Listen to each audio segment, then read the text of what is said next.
大家好，我是猫语，今天想要跟大家聊聊什么是一篇好的如实心得文。很多人会以为心得文重要的是给你排组或者是单卡分析，但其实这都不是最重要的，因为如果你有在 follow 大多数人的 Twitter， 你应该就可以很快找到自己想要的牌组，你也会非常轻易就发现哪一些是可以选择的替牌，大部分的架构是长得怎么样。所以其实在看一篇心得文时，最重要的不见得是牌组。那为什么大家还会发心得文呢？无非有几点，第一个是它可能是比较兴奋的，他难得打到了某个位置，那这当中也有人写的心得文是言之有物的，也有人是内容不知道在写些什么的。但是我认为我们都应该抱持着感激的态度去面对别人所发的心得文，除非他就是发来制造大家困扰的，不然的话，其实如果你到了职场，你就会知道，即使你撞了头破血流，也不见得有人愿意教你。大家可能在学生时代的时候问老师问题，总是会有人回应，所以就觉得好像别人给予你解答是理所当然的，其实并不是这样子。所以我也希望大家在看一些大家所不喜欢的牌组的心得文时，能够保持理性，不要在底下谩骂那些人，因为说真的，他们没有义务需要教你，在这个虚拟游戏当中教你，不会获得任何实质的东西。好的，让我们言归正传。发文的第二个目的就是他在牌组里面带上了好用的某一些牌，那这个 idea 还没有被其他人所应用，所以他决定要先发出来。第三个，他想要教新手，让新手避免走一些冤枉路。我们先来看一看什么叫做好的心得文，什么叫做不好的心得文。以下的心得文都是拿我自己的文章举例，我的文章不见得是最好的，但是我不想要拿人家的文章来举例。我写了非常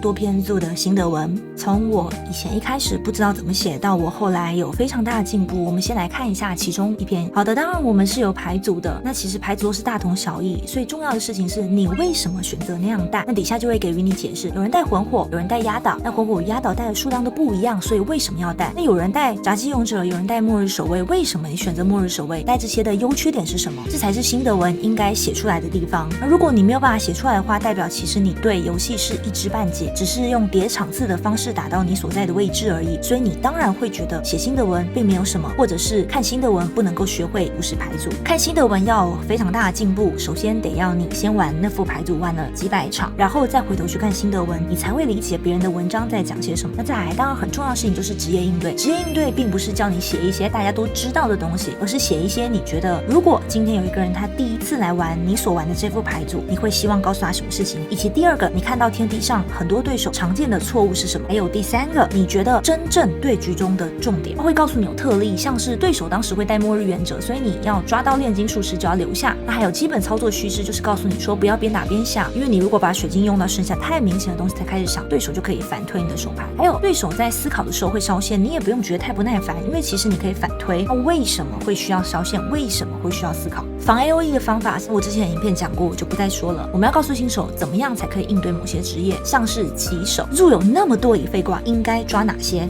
为什么要抓哪些，才是你在心得文该写出来的东西，而不是告诉大家说我今天用哪一副牌打到了哪个名次，截了一张图，这是我的牌组，然后底下都在分析每一张单卡，一费哪张卡很好所以要带，二费哪张卡很好要带，这些全部都是废话。因为他就算不必看你的心得文也可以知道，那你不如发牌组分类，直接请他点进来看你名次，你还不用打那么多字。好，再来打法就是一些重点，你有禁咒仪式要怎么样你才可以防最好的 AOE， 然后再来就是告诉他场上有几只怪的时候，如果他不愿意那么做，他就是想要等你被他很划算的弄，那你应该要怎么解决，甚至会告诉他说你废的时候这个的优先度大于这个的优先度大于这个的优先度，你是后手优先度是什么？你换牌抓到牌是一件事情，那你拿来牌之后有那么多的一废怪，他到底应该出什么？我相信他今天打100场他也会知道，但是如果你要他去打100场才知道，那为什么要写这篇心得文？那你的心得文根本就没有意义可言。三费会告诉他说1元大于老大，如果你有兴趣你也可以详细的把它写出来，像是因为对手是慢的牌组，所以解1元会很难解，小鬼帮派老大会省很多怪，你反而会被他斗，或打到快攻的那一战那就会反过来。那我们来看一下不好的心得文的示范，这是我更早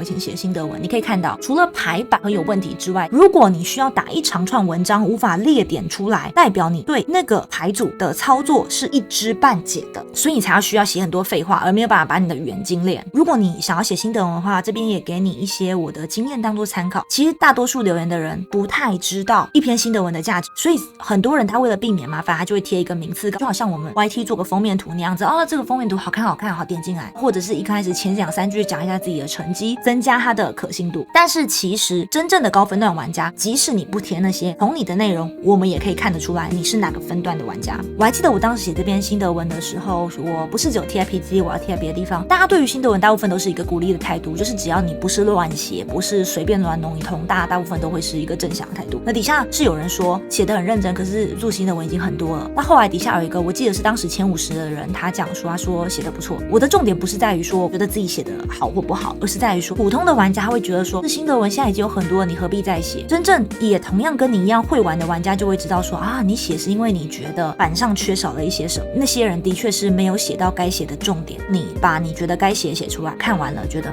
的确这是一个有玩足的人写得出来的东西。所以如果你是写新德文，你也不要太过沮丧。那至于说我觉得说前面该不该贴你的一张名次的图，就是看你个人的喜好。如果你只是想要避免麻烦，不用等一下来解释，他一直在那里质疑一些不存在的概念，然后他问到了你的名次，你再来贴一张图，那你可以直接贴一张图避免这个情况。那当然你也可以低调，觉得说自己的名次可能没有到非常好，那反正大家也不见得会问你。以上是我对炉石新德文的一些看法，我是毛宇，我们下次再见。